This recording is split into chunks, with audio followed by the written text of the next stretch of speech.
Assalamualaikum warahmatullahi wabarakatuh.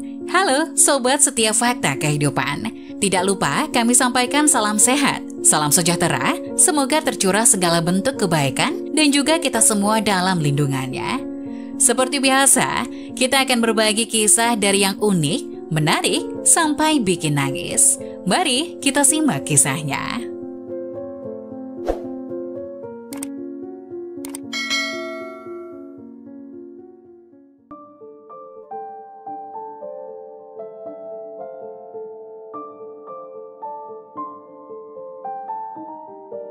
Gusti Mboten Sari, pemulung ini menemukan dan merawat bayi perempuan. 20 tahun kemudian hal ini terjadi.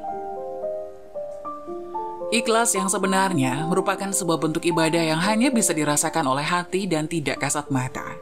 Karena semua dilakukan bukan untuk mencari pujian di mata manusia, namun hanyalah untuk meraih keridhaan Allah. Di hari yang cerah di kota kecil yang dikelilingi oleh pegunungan, hiduplah seorang pemulung bernama Suryadi. Ia adalah pria parubaya yang hidup sederhana di sebuah gubuk kecil di pinggiran kota.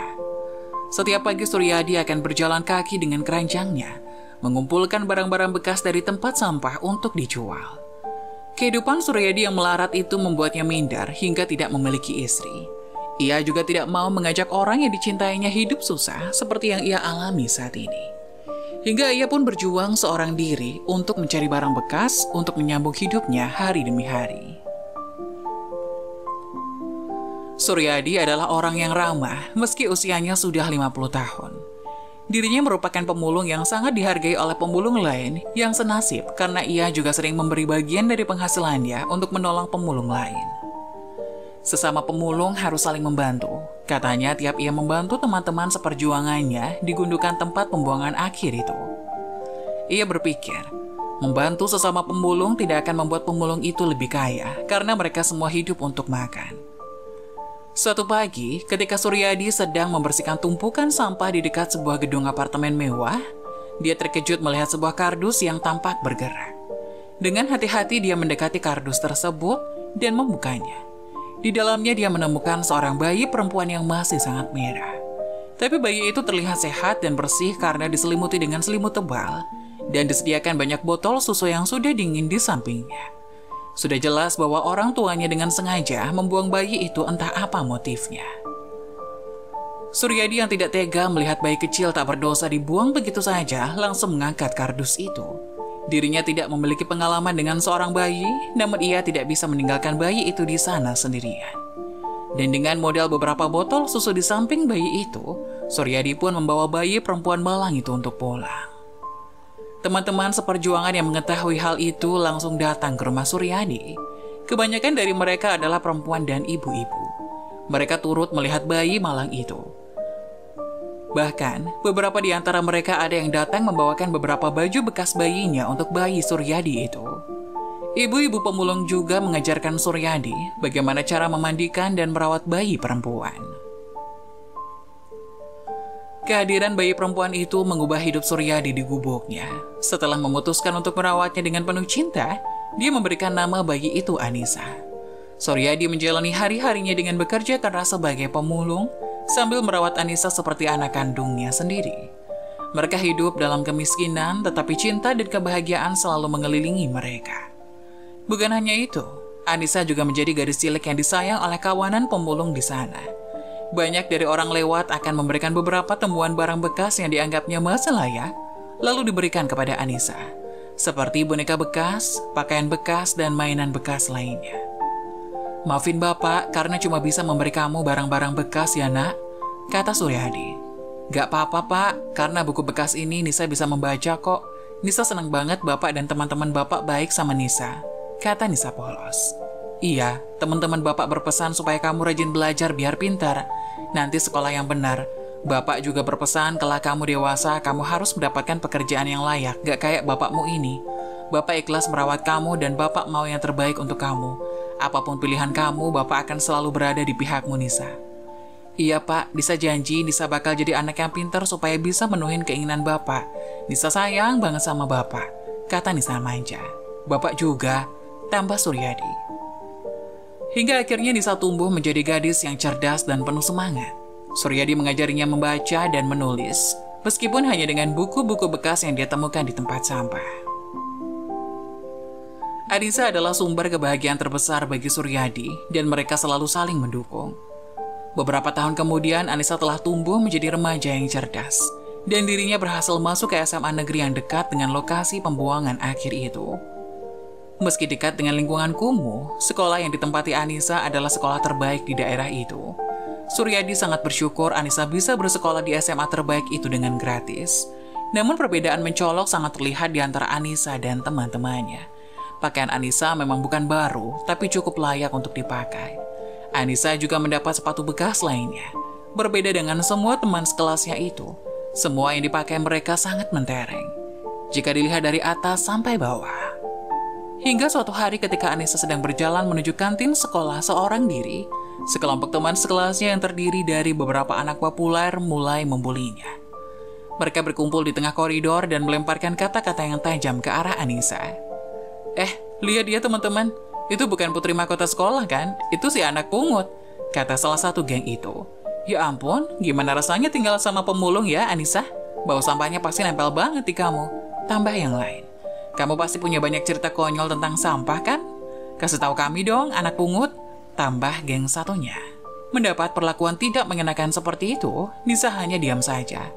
Anissa mencoba untuk tidak menunjukkan betapa terganggunya dia oleh ejekan mereka. Dia terus berjalan menuju meja kosong di kantin, tetapi teman-temannya yang lain masih terus memperolok-oloknya. Ayo Anissa, bagikan rahasia kesuksesanmu. Bagaimana rasanya jadi anak angkat pungut? Anissa mencoba menjawab dengan santai, meskipun hatinya terluka oleh ejekan itu. Saya bangga dengan apa yang saya alami. Pak Suryadi, ayah angkat saya, adalah orang yang hebat. Namun ejekan terus berlanjut dan suasana semakin panas. Anissa merasa semakin tertekan, tapi dia tahu bahwa dia harus tegar. Akhirnya salah satu temannya, Lisa, yang lebih bijaksana daripada yang lain, berdiri dan bicara. Cukup kalian semua, apa yang kalian lakukan sangat gak pantas. Anissa adalah teman kita, dan dia gak pantas diperlakukan seperti itu hanya karena latar belakangnya. Ini bukan tindakan yang baik. Kata-kata Lisa membuat beberapa teman yang lain merasa bersalah dan berhenti. Mereka tahu bahwa mereka telah melampaui batas. Anissa tetap duduk di meja kosongnya, berusaha menenangkan diri dan mengatasi rasa malu yang dia rasakan. Lisa gak asik, kata salah satu teman yang membuli Anissa. Hingga waktu istirahat pun dilalui Anissa seorang diri. Dia memilih tidak memiliki teman karena takut teman yang bersamanya juga akan dibully nantinya. Akhirnya bel masuk kelas pun berbunyi. Nisa segera masuk ke dalam kelasnya takut keduluan gurunya. Beberapa hari kemudian di hari Senin pagi tepatnya pada saat upacara bendera dilangsungkan, kepala sekolah memberikan pengumuman penting. Ia mengumumkan sekolahnya telah menjadi juara umum nasional di Olimpiade Sains, dan salah satu peserta lomba tersebut adalah Anissa. Hari ini kita ingin menghargai seorang siswi yang telah menunjukkan dedikasi yang luar biasa dalam belajar dan berkontribusi positif dalam kehidupan sekolah kita. Dia adalah contoh teladan bagi kita semua. Mari sambut Anissa, kata Bu Wulan memberikan pengumuman. Aplaus meriah memenuhi aula saat Anissa berdiri untuk menerima penghargaan. Wajahnya bersemangat dan penuh kebanggaan, dan pandangan matanya menyapu seluruh lapangan. Setelah penghargaan itu, Anissa terus berprestasi di sekolah. Dia adalah juara kelas, aktif dalam berbagai kegiatan ekstrakurikuler, dan selalu berusaha membantu teman-temannya yang membutuhkan bantuan. Semua guru di sekolah mengakui potensinya yang luar biasa, dan mereka selalu memberikan dukungan dan pujian. Anissa adalah anak yang cerdas dan berprestasi di sekolah. Meskipun dia sering menghadapi cemoohan dari beberapa teman sekelasnya, dia tidak pernah menyerah dan terus berusaha untuk mencapai yang terbaik. Hasilnya, dia mendapatkan pujian dari para guru dan kepala sekolah. Suatu hari, Anissa diundang untuk berbicara di depan seluruh siswa sekolah tentang perjalanan hidupnya. Dia berbagi kisah tentang bagaimana dia ditemukan oleh Suryadi di dalam kardus di tempat sampah, dan bagaimana Suryadi telah merawat dan mencintainya sejak saat itu. Anissa juga berbicara tentang tekadnya untuk meraih impian dan bagaimana cemoohan dari teman-temannya hanya semakin memotivasinya. Prestasi dan penghargaan Anissa di sekolah tidak hanya membuatnya bangga, tetapi juga membuat Suryadi merasa sangat bahagia. Dia tahu bahwa dia telah memberikan Anissa kesempatan untuk meraih mimpi-mimpinya. Dan melihat anak angkatnya tumbuh menjadi sosok yang luar biasa adalah hadiah terindah yang bisa dia bayangkan. Setelah Anissa lulus dari SMA dengan prestasi gemilang, dia mengambil langkah berikutnya dalam perjalanan hidup. Dia memutuskan untuk mencari pekerjaan untuk membantu menghidupi dirinya sendiri dan membantu meringankan beban Suryadi yang telah merawatnya selama bertahun-tahun. Anissa mengajukan lamaran ke beberapa restoran dan akhirnya dia diterima sebagai pelayan di sebuah restoran besar di kota. Pekerjaan sebagai pelayan memang bukan pekerjaan yang mentereng, tetapi Anissa selalu menjalankannya dengan semangat yang tinggi. Selain mengantarkan makanan dan minuman, tugas lain Anissa adalah membersihkan meja, menyapu dan mengepel, serta membersihkan toilet. Dia melakukan tugas-tugasnya dengan sepenuh hati, karena ia bertekad untuk membawa ayahnya Suryadi agar bisa hidup lebih layak dan pensiun menjadi pemulung. Selama bekerja di restoran tersebut, Anissa terus menunjukkan dedikasi dan kerja kerasnya. Dia merasa bersyukur karena telah diberi kesempatan ini. Dia bertekad untuk memanfaatkannya sebaik mungkin. Meski pekerjaannya terkadang melelahkan, dia selalu menjalankannya dengan senyum di wajah. Namun melihat Anissa yang rajin dan tak kenal lelah membuat Anissa disayangi manajer. Ia juga mendapat bonus yang lebih tinggi dari teman-temannya, membuat teman kerjanya iri terhadap apa yang didapatkannya. Suatu hari, suasana di kantor tempat Anissa bekerja tiba-tiba berubah drastis. Kabar buruk menyebar bahwa beberapa barang berharga telah hilang, dan beberapa pegawai mulai mencurigai Anissa. Beberapa orang mulai menyebar gosip bahwa Anissa adalah pelakunya. Meskipun tidak ada bukti yang cukup untuk mendukung tuduhan ini, Andi, rekan kerja Nisa, membongkar bahwa Anissa adalah anak pungut dan ia adalah anak pemulung, hingga menuduh barang-barang yang hilang itu dicuri oleh Anissa yang miskin. Mendapat tuduhan itu, Anissa sangat terkejut. Dia tahu dirinya miskin dan anak dari seorang pemulung, tapi dia bersumpah bahwa dirinya tidak pernah mencuri dan melakukan tindakan gila serta hina seperti itu. Meski Suryadi adalah seorang pemulung, ia selalu mengajarkan hal-hal baik pada dirinya. Saya memang miskin, saya memang anak dari seorang pemulung, tapi orang tua saya tidak pernah mengajarkan saya untuk mengemis apalagi mencuri barang milik orang lain. Kalaupun memang saya yang mencurinya, mana buktinya? Kata Anissa sambil menangis mendapat tuduhan itu. Alah, mana ada maling aku? Kata Andi, rekan kerjanya. Saya bersumpah atas nama Allah, saya bersumpah atas nama diri saya tidak pernah melakukan itu. Mendengar pengakuan dari Anissa, manajer sekaligus pemilik restoran itu Pak Ali langsung teringat bahwa dirinya menaruh CCTV di lokasi kehilangan barang-barang itu. Pak Ali mencoba untuk percaya kepada Anissa, tapi jika sudah berbicara dan malah membuktikan bahwa Anissa adalah pelakunya, maka ia akan dengan tegas memecat secara tidak hormat Anissa. Ia pun memanggil Anissa ke ruangannya untuk diinterogasi secara terpisah terlebih dahulu. Hingga beberapa saat kemudian, seorang teknisi restoran tersebut datang dan memberikan rekaman CCTV itu. Tanpa basa-basi, Pak Ali langsung menyetel rekaman CCTV itu di depan Anissa langsung. Melihat adanya rekaman CCTV, wajah Anissa tampak tenang, karena ia memang tidak merasa mencuri barang orang lain. Dan benar saja, terlihat dalam CCTV itu, seorang lelaki yang membuka tas milik teman-temannya dan mengambil dompet serta HP lalu pergi keluar. Melihat hal itu, Anissa merasa lega karena tuduhan kepadanya tidak terbukti. Pak Ali langsung mengumpulkan semua pegawainya di kantor belakang. Dengan wajah marah, Pak Ali memutar ulang CCTV itu di depan semua karyawan, dan terlihat Andi, sosok yang pertama kali menuduh Anissa lah yang mengambil barang-barang itu. Merasa sudah terpojok, bukannya minta maaf, Andi malah lari dan kabur dari ruangan rapat itu menuju keluar restoran. Tapi untungnya seorang satpam memergoki gelagat aneh Andi sehingga langsung menangkap dan membawanya kembali di depan Pak Ali. Ia segera memecat Andi dengan tidak hormat dan dibiarkan begitu saja tanpa adanya pesangon. Andi yang mendapat hal itu kaget bukan main. Ia bahkan sampai bersujud-sujud tidak ingin dipecat dari restoran itu. Ia berdalih bahwa keluarganya sangat miskin dan ia punya 5 adik yang harus dihidupi. Jika dirinya dipecat, keluarganya akan mati kelaparan. Meski merasa kasihan, tapi Pak Ali tidak bisa menoleransi kelakuan Andi yang sudah mencemarkan nama baik karyawannya. Bahkan ketika Anissa memaafkan kesalahan Andi pun, Pak Ali tidak bisa mencabut keputusannya. Entah mengapa ia sangat kesal dan tidak terima melihat karyawannya, terutama Anissa, diperlakukan tidak manusiawi oleh temannya itu.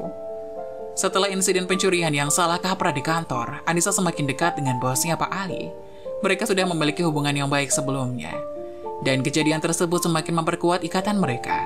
Pak Ali memang pria parubaya yang sudah beristri, tapi 20 tahun pernikahannya dia belum dikaruniai seorang anak. Mungkin itulah penyebab utama Pak Ali menjadi dekat dengan Anissa. Ditambah sifat ceria dan senyuman Anissa sangat mirip dengan istrinya Umayyah. Setiap pulang kerja, Ali selalu bercerita tentang Anissa kepada Umayyah. Ia mengatakan jika pada saat itu mereka tidak membuat kesalahan, pasti anak mereka sudah sebesar Anissa sekarang.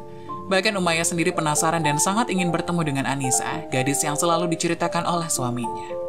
Suatu hari ketika mereka sedang berbicara di ruang kerja pribadi Pak Ali, Suasana menjadi lebih akrab dan santai. Pak Ali merasa tertarik dengan kehidupan Anissa yang kata teman-temannya merupakan anak pungut.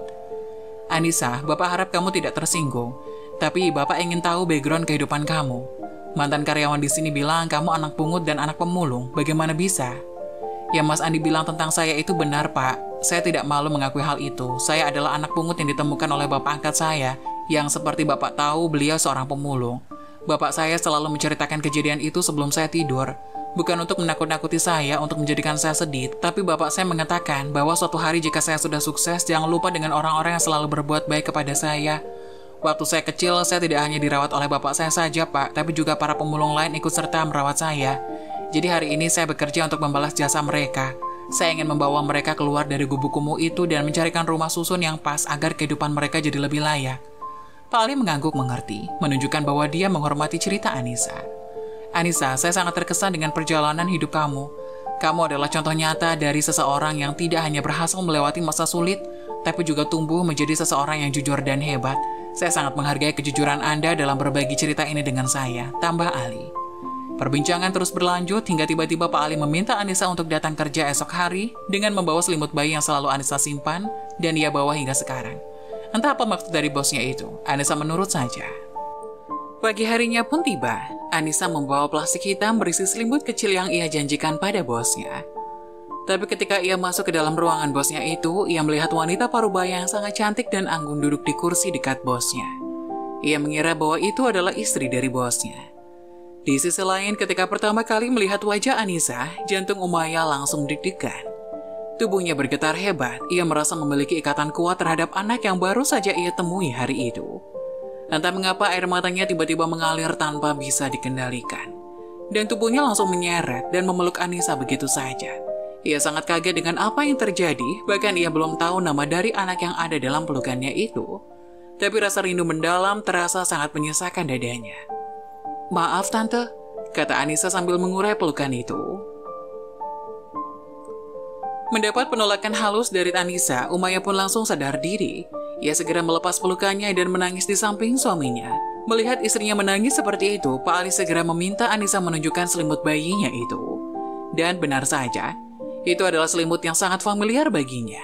Ia langsung mengecek pojokan dari selimut itu. Di situ terbordir sebuah nama bertuliskan Fatimah cintaku dari Ali dan Umayyah. Mendapat kenyataan itu, Umayyah langsung menangis lebih keras lagi. Begitu juga Ali. Sekarang ia tahu kenapa ia merasa sangat terikat dengan gadis di depannya itu.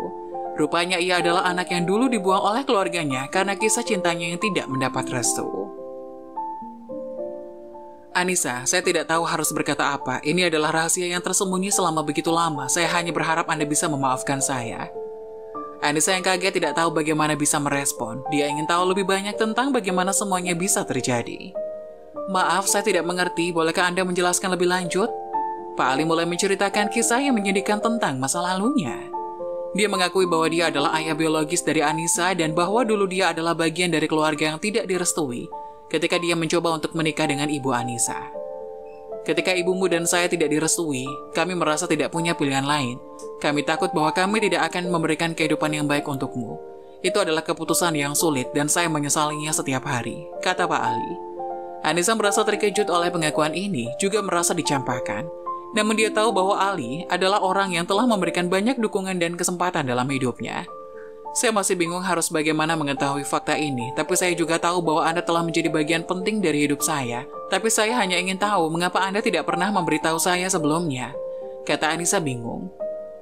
Mendapati hal itu, Umayyah langsung memotong pembicaraan mereka. Ia mengatakan bahwa Pak Ali ingin dirinya mengetahui dan mengenal Anissa lebih dahulu, dan akhirnya memastikan dengan menggunakan selimut yang ia tinggalkan dulu. Pak Ali merasa bahwa dia harus bertindak dengan segera setelah pengakuan yang mengguncang dari Anissa. Dia merasa perlu untuk menghubungi Suryadi, orang yang telah merawat Anissa dengan penuh cinta selama bertahun-tahun dan menjelaskan segalanya. Dengan hati yang berat, Pak Ali mencari nomor telepon Suryadi dan mengirim pesan singkat memintanya untuk bertemu.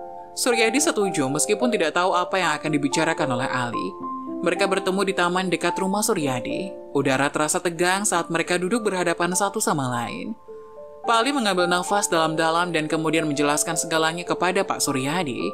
Dia menceritakan bagaimana dulu dia adalah ayah biologis Anissa, Bagaimana dia pernah berusaha menikah dengan ibu Anissa dan bagaimana dia akhirnya memutuskan untuk menjauh dari kehidupan Anissa demi kebaikannya.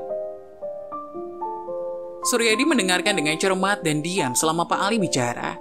Setelah Pak Ali selesai, Suryadi terdiam sejenak, mencerna semua informasi yang baru saja dia dengar. Dia tahu bahwa ini adalah pengakuan yang sangat solid bagi Pak Ali, dan dia merasa terharu oleh kejujurannya. Pak Ali, saya menghargai bahwa Anda telah memberitahu saya semua ini. Ini adalah pengakuan yang sangat besar, dan saya tahu Anda melakukannya karena Anda mencintai Anissa. Kami semua telah merawat dengan cinta selama bertahun-tahun, dan dia adalah anak kami dengan segala cara yang penting, kata Suryadi. Pak Ali merasa lega mendengar reaksi yang penuh pengertian dari Suryadi. Terima kasih, saya tahu bahwa Anda adalah orang yang luar biasa dan telah memberikan Anissa keluarga yang luar biasa. Saya hanya berharap kami semua bisa menjalani hubungan yang lebih baik di masa depan, tambah Pak Ali. Suryadi mengangguk setuju. Mereka bicara lebih lanjut tentang Anissa, tentang bagaimana mereka dapat terus mendukung dan memberinya dukungan yang dia butuhkan. Mereka berjanji untuk tetap terbuka satu sama lain dan menjalani hubungan yang lebih baik sebagai keluarga yang sejati bagi Anissa. Setelah semua pengungkapan dan penjelasan yang telah terjadi, Pak Ali merasa semakin dekat dengan Anissa dan ingin memperbaiki hubungannya dengan putri biologisnya tersebut. Dia bicara dengan lembut pada Anissa ketika mereka berdua berbicara di taman setelah pertemuan yang mereka dengan Suryadi. Anissa, mulai sekarang panggil saya Bapak dan kamu boleh tinggal di rumah Bapak dan Ibu. Pak Ali melanjutkan.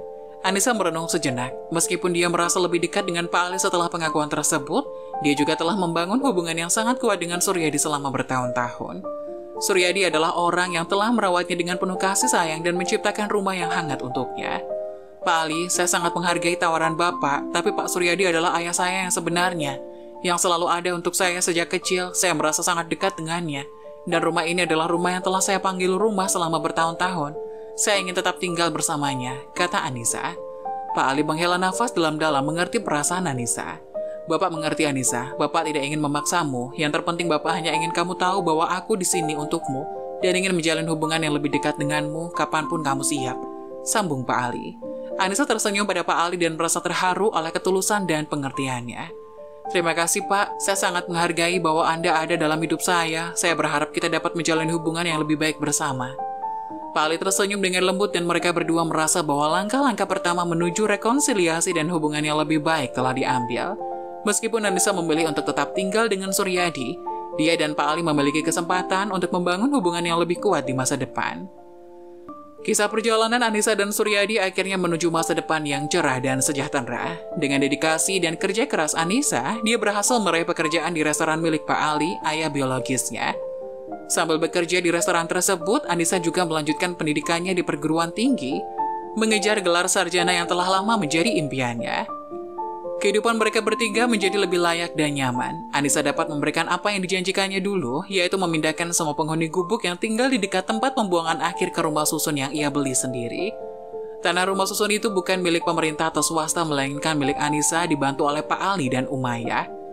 Pak Suryadi yang telah menua tidak perlu lagi bekerja sebagai pemulung dan dapat menikmati masa pensiunnya dengan tenang.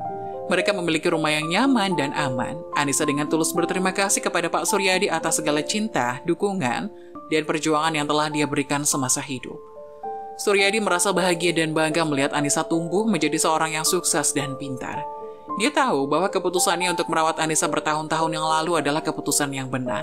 Dia sangat bahagia melihat Anissa mencapai semua impian dan potensinya. Kisah Anissa dan Suryadi adalah bukti bahwa dengan kerja keras, tekad, dan dukungan dari orang yang peduli, seseorang dapat mengubah nasib dan meraih masa depan yang lebih baik.